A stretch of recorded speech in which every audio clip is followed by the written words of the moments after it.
Practical Christianity. Nakakailang linggo na po tayo na pag-aaral kung paano natin ipapakita ang ating pagiging Kristiyano. Meron pong isang lalaki, medyo marami siyang concern sa buhay. Marami siyang problema, naisipan niya magsimba. Di ba kadalasan gano'n naman?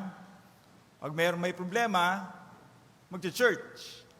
Pag okay yung buhay, wala sa church. So pumunta siya sa isang church, first time niya nag-attend, nakinig siya doon sa pastor. So after, maganda naman yung message ng pastor, no? He was blessed. After, nilapitan niya yung pastor. Nagpakilala siya. So sabi niya gano'n, "So you are the pastor of this church?" Sabi ng pastor, "Yes." "So you are the person who knows all the answers." Nagulat yung pastor. Sabi ng lalaki, "Because I have so many questions in life. I'm sure you will be able to answer all of those questions." Ano kaya yung sasagot ni pastor? Mamaya, malalaman natin yung sagot. Pero alam niyo po, typical po sa ating mga tao na humanap ng tamang sagot, especially with the important questions in life.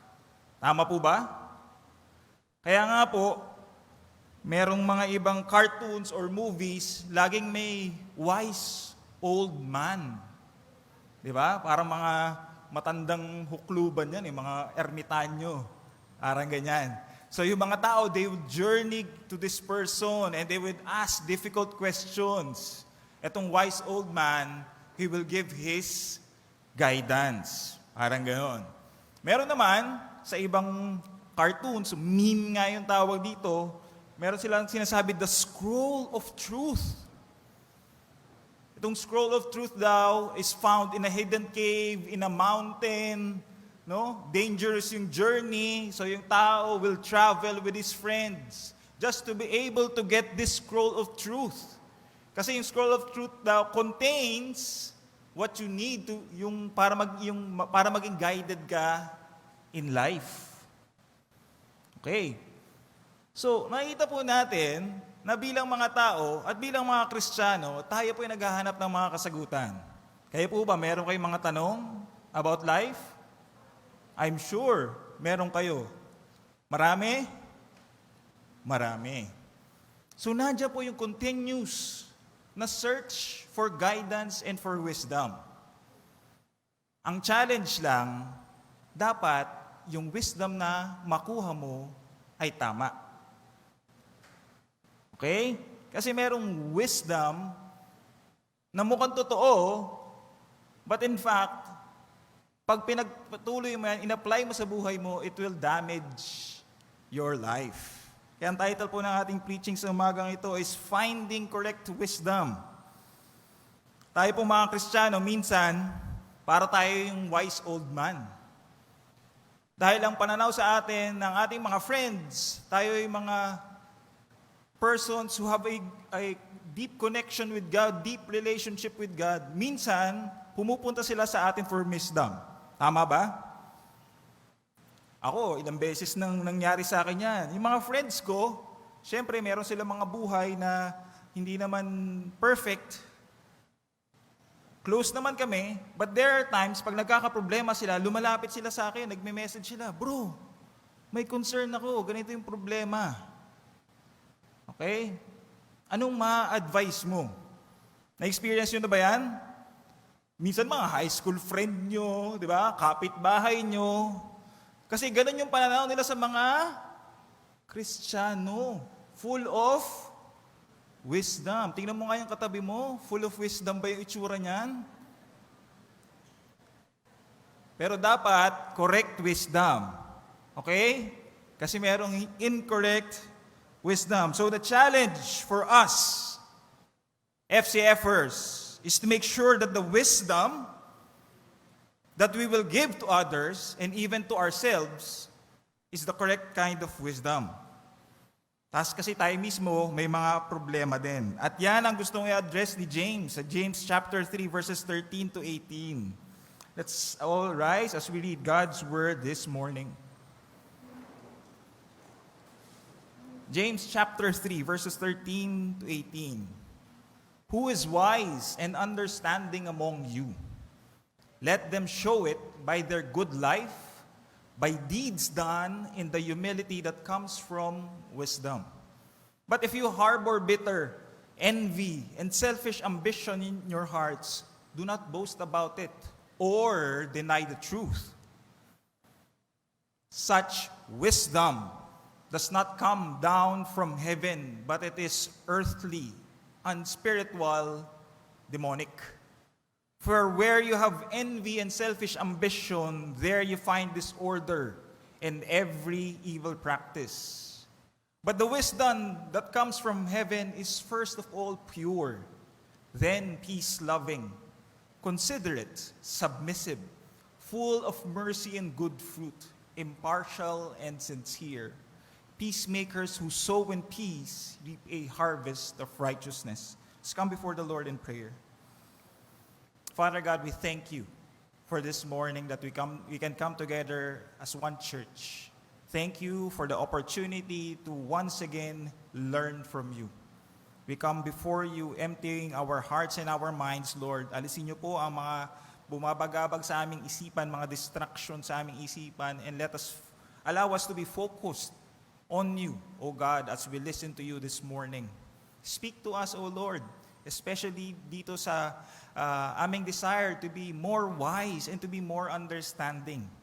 I-reveal niyo po ang inyong sarili and correct us, rebuke us, Panginoon, kung meron po kami hindi nagagawa according to your will and your purpose. Maraming pong salamat sa gagawin mo ngayong umaga. Ito ang aming dalangin sa pangalan ni Jesus. Amen and amen. Makaupo na po tayong lahat.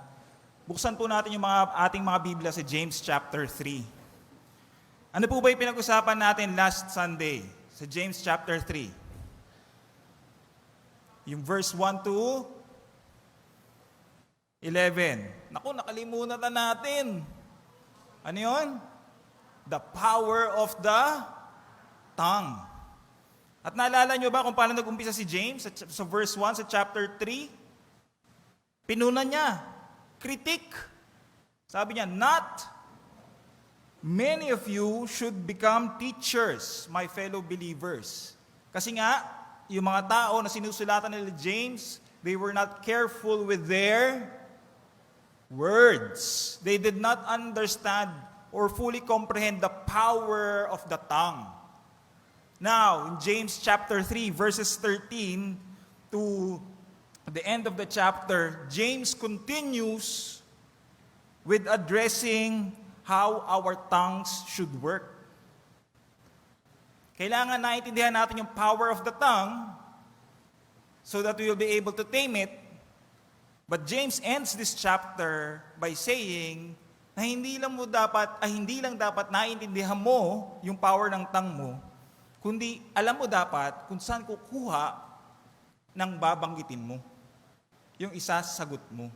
It's not just knowing the power of the tongue, but knowing where to get what you need to say.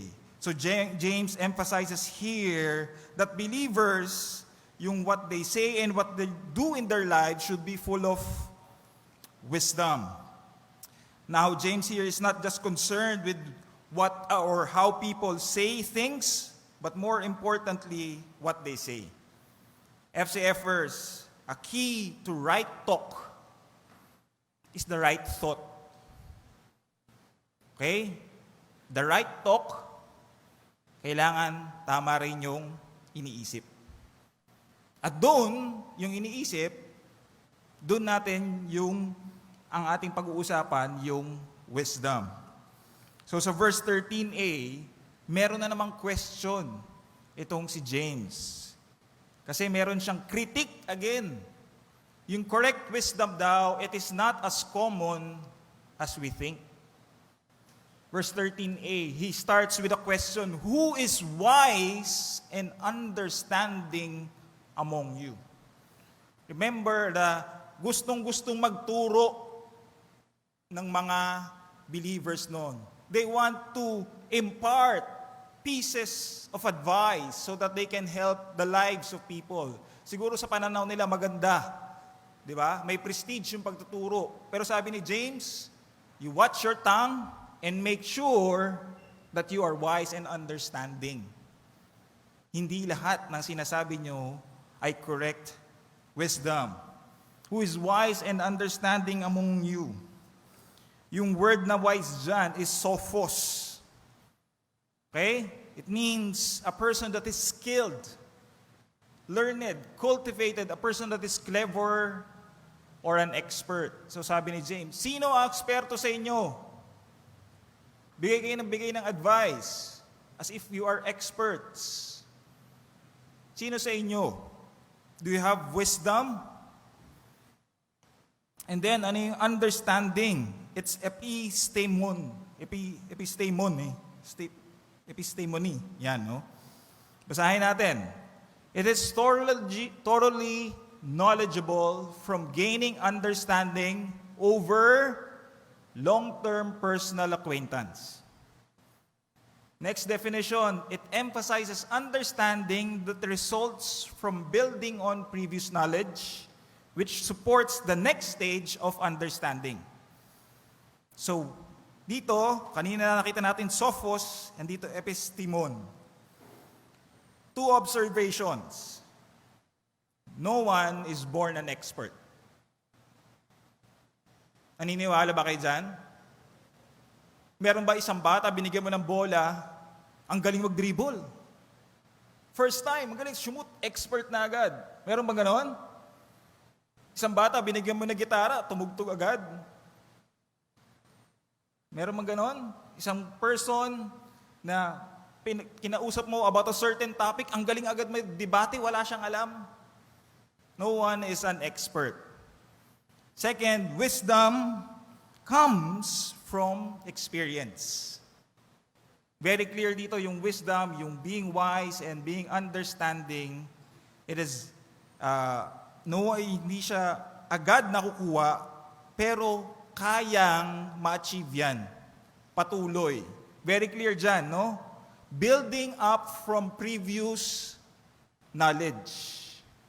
May alam ka na dati, nadadagdagan. You become wiser and wiser and more understanding. Okay. So here dito, ang tanong ni James, sino sa inyo ang wise? Sino sa inyo ang may understanding? Pero yung susunod na verse, skipan muna natin, lagay natin sa dulo. Ha? Okay? Kasi James will continue to define that there are actually two types of wisdom. At ang gusto natin yung correct wisdom. The first type of wisdom here that James described is what we call earthly wisdom. That is in verse 15. Basahin natin. 1, 2, 3, read. Such wisdom does not come down from heaven, but is earthly and spiritual, demonic. The world around us has wisdom. May knowledge, may tinuturo, kaya lang, ang problema, this is not real wisdom. Kaya ka naka-quote-unquote yan. It looks and feels real. Mukhang beneficial sa ating mga buhay. Pero pag nagpatuloy ka dyan, it will eventually damage your life. Okay? So, may unang type na ng wisdom dito na pinakita si James. And then, James goes on to describe ano yung fruits nitong earthly wisdom na ito. Dito tayo medyo magtatagal. Verse 14, let's read. But if you harbor bitter envy and selfish ambition in your hearts, do not boast about it or deny the truth. The fruits of this earthly wisdom is bitter envy and selfish ambition in life.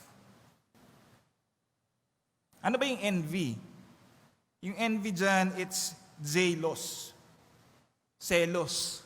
No? Sa Tagalog, di ba? Kaya yung selos talaga. Envy. Basahin natin. It can refer to boiling anger, love, zeal for what is good or bad. Yung zealous, it is not necessarily bad. pwedeng gamitin yan, zealous, to mean something that is good. Pero ano yung description dito? Anong klaseng zealous? Anong klaseng zealous? Bitter. Bitter. Yung zealous. Ibig sabihin, yung zealous na yan is negative. It is bad. No? Next. Ambition. It is erythia. Dito, pag tinignan natin yung ambition, yung word na erythia, it is actually negative. Kasi merong ambition na maayos. Maganda. Basahin natin yung definition, ha? Ambition na ito, it is work done merely for hire. As a mercenary. During those times, marami po yung trabaho na arawan. Diba? We have shepherds, alam natin, they are just hired servants, they are not owners. Tapos merong ibang trabaho, arawan lang, so para silang mga mercenaries. So wala silang ownership, wala silang pakialam kung anong mangyari. Yung description nga sa shepherd, pag may dumating na wolf, iiwanan niya yung sheep because he is not the owner. Self-seeking itong ambition na ito. Self-seeking, referring therefore to carnal ambition or selfish rivalry. So merong bitter envy and selfish ambition ang isang tao who follows the route of earthly wisdom. Envy describes someone who wants to gain something that others have. Tapos, wala siyang pakialam kung paano kukunin to. Selfish ambition now pictures a person who tries to promote a cause in an unethical manner. Now, if you look at this, yung selfish ambition and bitter envy, makikita mo na yung mga tao who follows earthly wisdom ay self-centered. Okay? Ang iniisip ay sarili. Sariling interest, sariling opinion, sariling kagustuhan ang gustong masunod. Yun yung mga taong sumusunod sa earthly wisdom. Totoo nga ba? If you look around the world, I'll give you an example, no? An earthly wisdom, yung I am just expressing my own opinion. Even if it's not true, even it's not factual, but I am just expressing myself. Di ba? Sa social media, yan ang nakikita natin. Gusto ko lang naman sabihin yung opinion ko. Wala akong pakialam sa consequence kung sino masasaktan. Wala akong pakialam kung hindi totoo yan. I just want to express myself. That is earthly wisdom. Tama? At ngayon may sumisikat pa sa social media, although medyo matagal na eh. Alam niyo yung sana all? Sana all. Now sa unang tingin mo kung maganda, yung sana all na yan. Pero nung una pa lang ako, nung nakita ko yung sana all na yan, hindi ko nagustuhan. Yung paggamit ng sana all na yan. Alam niyo po ba kung kailan ginagamit yung word na sana all ng mga kabataan?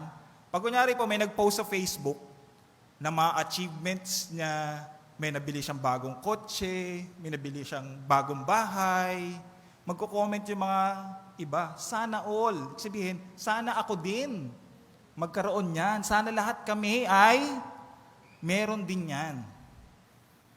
Now, ang issue ko dyan, sa sana all na yan, is that very subtle yung envy na nabibuild niyan. Mukhang praising the person for his good work, no? Mukhang pinipraise eh. Ang ganda na na-achieve na sa buhay. Sana ako din magkaroon niyan. So bumabalik itong sana all, very subtle sa sarili. Okay? Imbis na very happy ka for a person, binabalik mo sa sarili mo, and then nagiging bitter ka because you do not have what others have.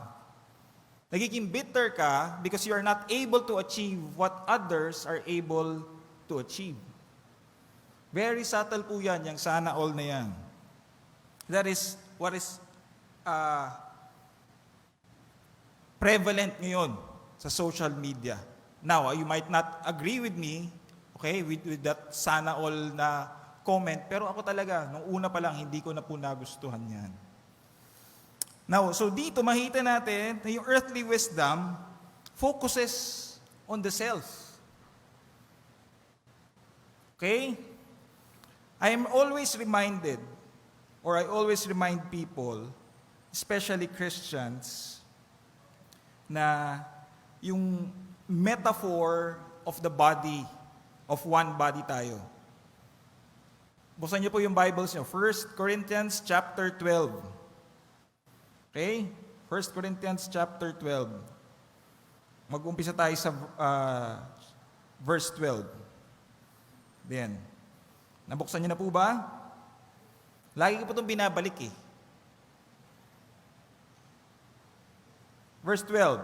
Just as a body, though has many parts, but all its many parts form one body, so it is with Christ. Punta tayo sa verse 12, or verse 15. Now if the foot should say, because I am not a hand, I do not belong to the body, it would not for that reason stop being part of the body. And if the ear should say, because I am not an eye, I do not belong to the body, it would not for that reason stop being part of the body.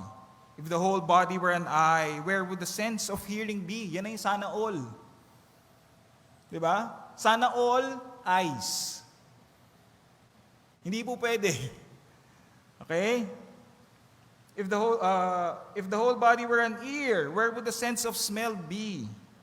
But in fact, God has placed the parts in the body, every one of them, just as He wanted them to be. Okay. As a Christian, kailangan po natin maintindihan that we have roles, different calling. And hindi po tayo dapat magkakaroon ng envy towards one another. Ay siya, elder siya. Okay? Minsan tumatayo siya, nagtuturo, no?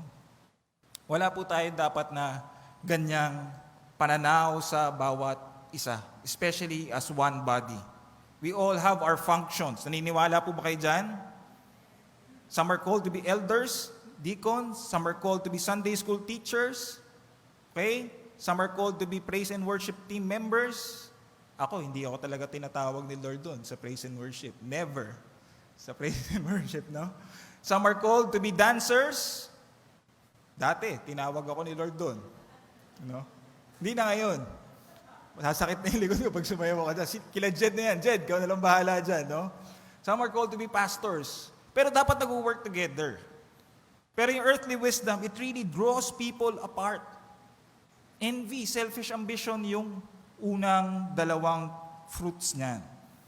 At pag may envy na at may selfish ambition, ano yung mangyayari? Ito yung end. Verse 16, 1, 2, 3, read.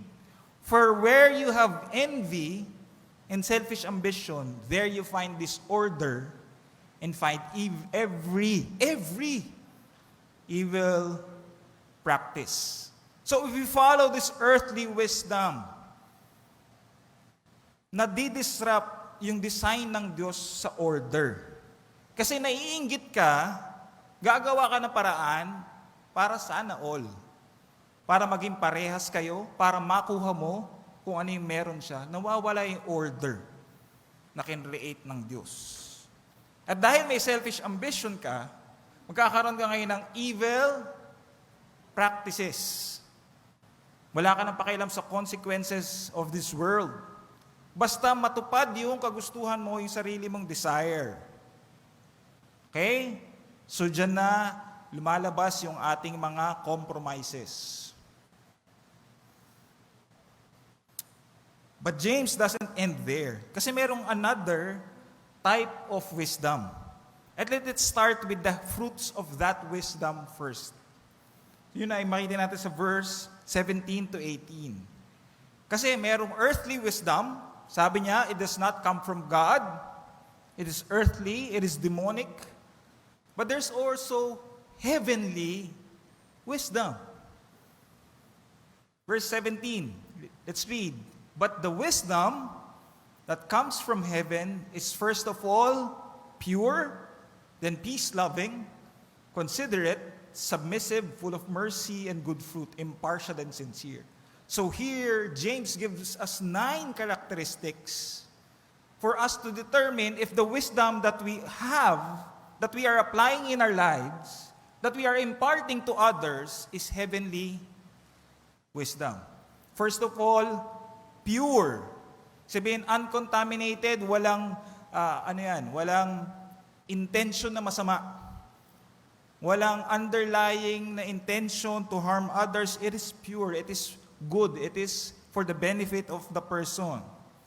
Okay? People with true wisdom are pure in that they put aside their tendency for self-seeking. This trait provides a secure foundation for all that follows, yung purity. Yun yung unang-una dyan. Then, peace-loving. It means it demonstrates a desire to promote peace between struggling factions. Ang gusto ng person who has heavenly wisdom is unity, especially inside the church. Kung meron agad na may problema, tapos yung advice na binigay sa'yo ng isang small group leader mo ay to take sides, or wag mong kausapin yung nakasakit sa'yo, malamang hindi heavenly wisdom yan. Ang gusto kasi ng Diyos is reconciliation, peace.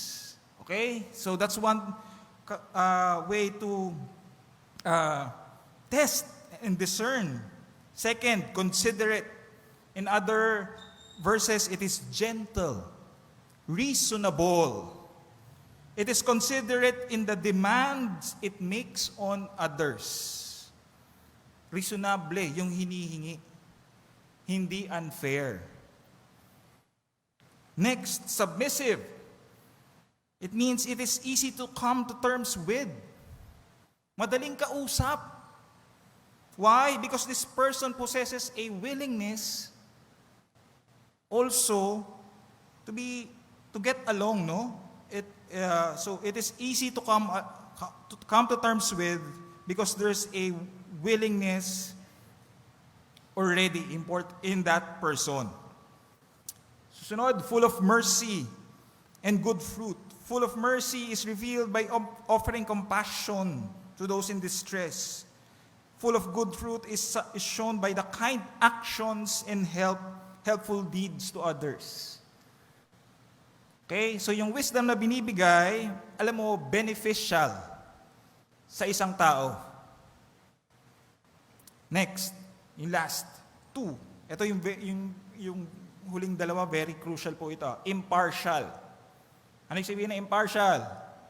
Walang kinikilingan. Hindi discriminating. Okay? Walang pinapanigan. And then sincere. It is without hypocrisy. It is unwavering. Pag sinabi natin sincere yan, kahit may prejudice, kahit merong mga challenges yan, if it's sincere, unwavering yan, not changing. That is the fruits of heavenly wisdom. 7 pala, di ba? 7. Magandang tanong nga sa atin dyan, which of the 7 qualities of godly wisdom na pinrovide ni James do you most need to work on bilang isang Kristiyano? Okay? Magandang test din yan, no? Tingnan mo. Pure, peace-loving, considerate, submissive, full of mercy, good fruit, impartial, and sincere. Now, ano ba yung itsura ng isang tao na yung earthly wisdom or yung heavenly wisdom ay lagi na-apply niya sa kanyang buhay? Balik tayo sa Old Testament kasi ang ganda ng description sa Proverbs chapter 3 verse 13 to 18. Basahin natin sabay-sabay ha. Pag in-apply daw natin tong heavenly wisdom, ito daw yung mangyayari sa atin at sa iba. 1, 2, 3, read. Blessed are those who find wisdom, those who gain understanding. For she is more profitable than silver and yields better returns than gold. Mas precious pa daw yan kaysa sa mga metal na mahal dito sa mundong ito. She is more precious than rubies. Nothing you desire can compare with this person or with her. Long life is in her right hand. In her left hand are riches and honor. Her ways are pleasant ways, and all her paths are peace. She's a tree of life to those who take hold of her. Those who hold her fast will be blessed. Makikita nyo, merong mga similarities doon sa description in the Old Testament, diba? Paths of peace. In the New Testament, dito sa James, peace-loving. Diba? Blessed. Sabihin, pure yan. Those who follow in this heavenly wisdom. So the second type of wisdom is actually heavenly wisdom. But James expands it because he says that this heavenly wisdom should be an applied heavenly wisdom. Verse 13b, let's read. Let them show it by their good life, by deeds done in humility that comes from wisdom. Bumalik na naman po si James sa application. Showing. It's not enough that you listen to God's word, that you read God's word, that you gain wisdom, gain knowledge, kailangan ina-apply. So yung life dyan, yung good life, it's anastrophe. Sabihin, yung person na may heavenly wisdom, may changes sa kanyang behavior, sa kanyang conduct, sa kanyang relationship with other persons. That is how he applies this heavenly wisdom. Nakikita ng ibang tao na nagbabago ka. In your behavior, in your manner of speaking, how you interact with others, nagkakaroon ng changes sa buhay mo. And then, not only may changes, but merong tangible deeds. Ang taong ina-apply yung heavenly wisdom. Yung deeds dyan ay ergon. It is a person who accomplishes something. May nagagawa in humility because of the wisdom coming from God. It is a deed or action that carries out or completes an inner desire, an intention or purpose. Yun yung ergon. Of course, this intention and purpose is the intention and purpose of God. So two types of wisdom. Earthly, leading to bitter envy, selfish ambition, strife, disorder, evil practices. And here we have heavenly wisdom, pure, peace-loving, submissive, full of mercy. Pero sabi ni James, yung heavenly wisdom, i-apply mo. Sa buhay mo, dapat nababago ka at kitang-kita ng lahat na meron kang ginagawa. You are able to accomplish something for God, for the intention or purposes of God. Para po dun sa mga Christian believers during that time, wisdom was such an important thing that they should possess, especially yung mga Hudyo. They know that yung knowledge and wisdom are two different things. Knowledge, it's all in the head. Wisdom is applied knowledge. Tayo po, marami tayong kilalang tao, napakatalino. Tama? Bigyan mo ng question sa math, science, masasagot. Pag-lead mo ng project sa office, makaka-lead. Magagawa yung project. But, yung wisdom sa kanilang buhay, how they live their lives, hindi po automatic yun na tama yung kanilang ginagawa. They can be very intelligent, but they could lack wisdom. So balik tayo doon sa pastor nakausap kanina. Ano yung tanong sa kanya? So you are the pastor. You know all the answers. You're the person who knows all the answers in life. Because I have so many questions. Sabi nung guest. Sabi nung pastor. Yes, I am the pastor, but I do not have all the answers. But what I do is to point people to the one who knows all the answers. And that is not me. Yun lang yung trabaho ko dito sa church. Tagaturo. Doon sa may sagot. Sabi ng pastor, baka nga mas expert ka pa kesa sa akin sa maraming bagay. Mas magkukonsulta ka sa akin, I don't have all the answers. Go to the one who has all the answers. Ang mabuti dyan sa James chapter 1 verse 5, ano yung description ng Diyos sa James chapter 1 verse 5 when it comes to wisdom? Let's read. If any of you lacks wisdom, let him ask God, who gives generously to all without reproach, and it will be given him. Himayin natin yung James chapter 1 verse 5. Sino daw? Kanina daw available itong promise ng Diyos? Anyone. Hindi lang Kristiyano, hindi lang matalino, hindi lang yung mayaman. Anyone of you lacks wisdom. Of course, yung wisdom dito is heavenly wisdom, okay? Let him come to God, ask God. Ano yung description sa Diyos?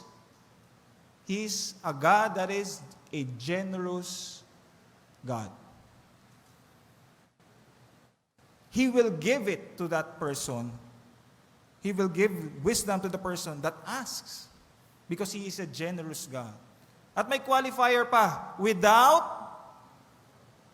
reproach, no? Ano yung reproach? Disapproval, disappointment. Hindi ka pagagalitan ng Diyos. Kahit ilang beses ka daw humingi ng wisdom mula sa Kanya, hindi magagalit ng Diyos sa'yo na parang, hihingi ka na naman. Last week, binigay ko na yung sagot eh. Hingi ka na naman. Generous daw ang Diyos. Without reproach, without disappointment with you, ibibigay niya. It will be given to Him. That is a promise coming from the Lord. You want to find correct wisdom? Don't come to me. Okay? Baka mas expert pa kayo sa ibang bagay.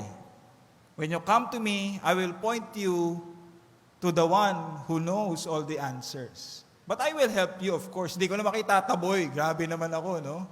Yung mga small group leaders nyo, ganun din. They are not experts. Kaya magandang practice nga sa ating small group, pag may lumapit, pastor tuloy, small group leader, may problema ako. What can I do? Sabihin mo, no, as a small group leader, did you pray to God already? Pray ka, mag-pray din ako, and then let's ask for wisdom from the Lord. Pero syempre, during that time, kung may magagawa ka agad, gawin mo na, lalo na kung may nangyayaring masama, no? Pero, hindi po tayo yung may sagot. Hindi ako, hindi mga small group leaders, ang Diyos. Want to find correct wisdom? Go to the source. Okay? As we end, manalangin tayo. This is something that is very crucial for all of us, not just for our church and for us individuals. First, let's come before the Lord and let's ask for forgiveness. Kung meron mang bitter envy or selfish ambition dyan sa iyong puso, no? Hindi mo alam, it's slowly creeping in, nadadominate na yung buhay mo, it causes disorder and evil practices. Come before the Lord and ask for forgiveness. Lord, forgive me. Let us pray.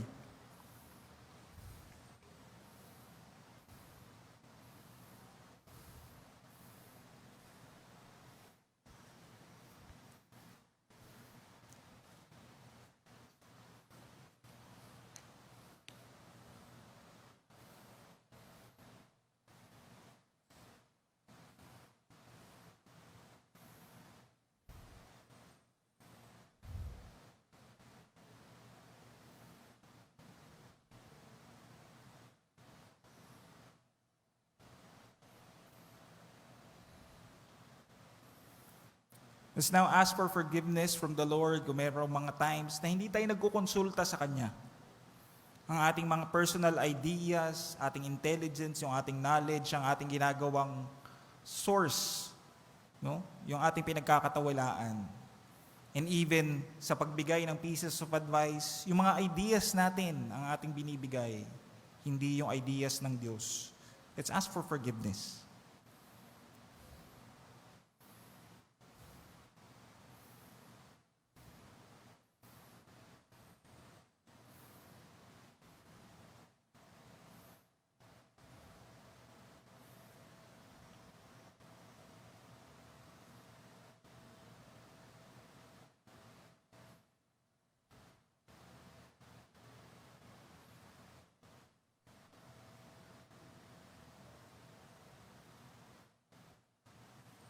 Let's now ask God to help us to develop heavenly wisdom as the dominating characteristic of our life.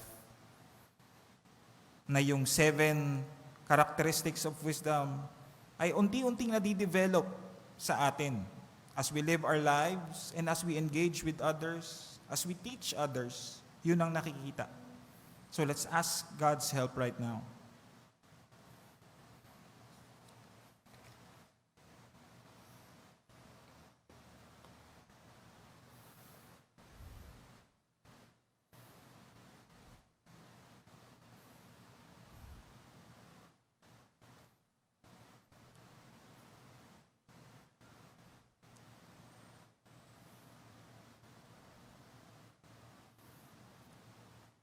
Let's now ask the Lord to help us control our tongues, to remind us of the power of the tongue and the wisdom that should always come with our words.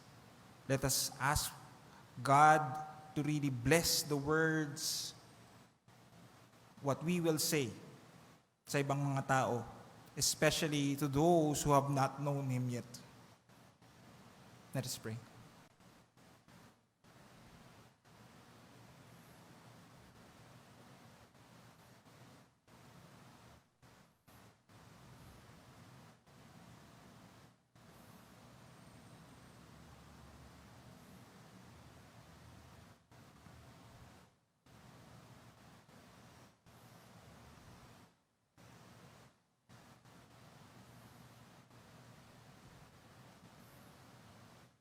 We thank you, O Father, because you are a generous God. You're a forgiving God. You're a gracious God. We thank you for your promise in James chapter 1, verse 5, O Lord, that as we come to you, your promise is that you will give us your wisdom. Thank you for that assurance, O Lord, because we have so many questions in this life.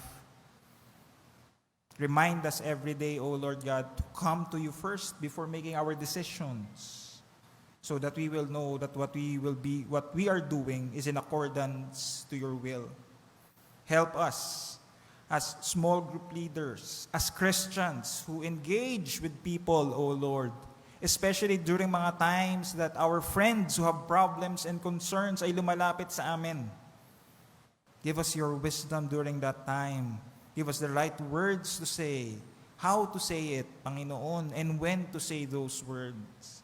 And huwag niyo pong hayaan na aming mga personal na ideas, personal mga knowledge or experience ang aming gawing primary source for the wisdom, kundi ikaw, Panginoon, as we consult you, speak to us as we speak to others. Panginoon, napakahirap na umiwas dito sa earthly wisdom, O Lord, that is all around us. Sa social media, sa TV, Panginoon, especially yung mga kabataan, Lord. So I lift up a special prayer for all of us, Panginoon, that you guard and protect our hearts and our minds from this earthly wisdom that gives envy and selfish ambition, O Lord God. Protect us and allow us to check our hearts always. Kung meron ng nag-uumpisa, tulungan nyo kami na mahinto agad yan. And it is our prayer, Lord, that we will pursue the 7 qualities Panginoon, nung heavenly wisdom sa aming buhay. I-reveal mo sa amin kung saan pa kami nagkukulang. And give us opportunities, specific ways, Panginoon, on how we can achieve that kind of wisdom, O Lord God. Of course, that comes from you by your grace alone. Thank you, Panginoon, because you are not yet finished with us. You are transforming us from glory to glory. We are excited, Lord, as we leave this place, O Lord God. Alam namin na patuloy kang mangungusap, patuloy mo kaming babaguhin. And help us, O Lord, to really show this heavenly wisdom to everyone that is around us. Ito ang aming dalangin sa pangalan ni Jesus. Amen and amen. And now may the grace of the Lord Jesus Christ and the love of God and the fellowship of the Holy Spirit be with you always. Amen and amen. Magandang umaga po sa ating lahat. God bless you. Have a great Sunday, everyone. Go out in heavenly wisdom. I'll see you again next Sunday. Enjoy your day, everyone.